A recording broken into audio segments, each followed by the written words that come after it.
Ay grabe, nagulat talaga ako. Jan Stott Vlog, shout out. Wow, grabe si Kuya Jepoy, nakakalakad na ilang araw lang mula binilhan ni Sir Paul, pugong biyahero ng gamot. Jan Stott Vlog ang inyong lingkod, muling magbibigay mixing reaction video isa sa mga vlog ni Sir Paul. Subscribe at panoorin po natin ang kanyang mga upload. Salamat po ng marami.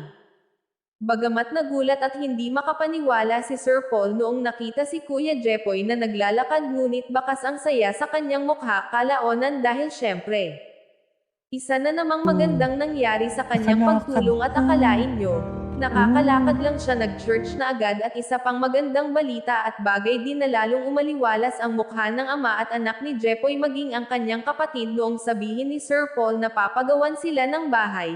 Congrats Kuya Jepoy at God bless you Sir Paul at Tita PB Love na ginagamit ni God para sa mga kapwa ng angailangan. Talaga ako. Ayun na si Kuya Jimboy, oh. Hello Kuya. Oh, wow! Nagulat ako doon, naglalakad na si Kuya. O yun na. Nagulat ako, naglalakad na si Kuya.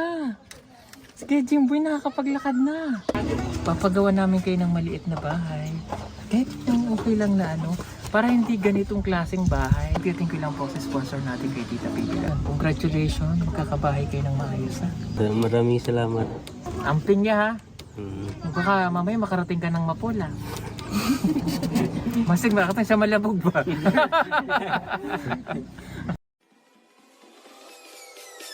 Peace.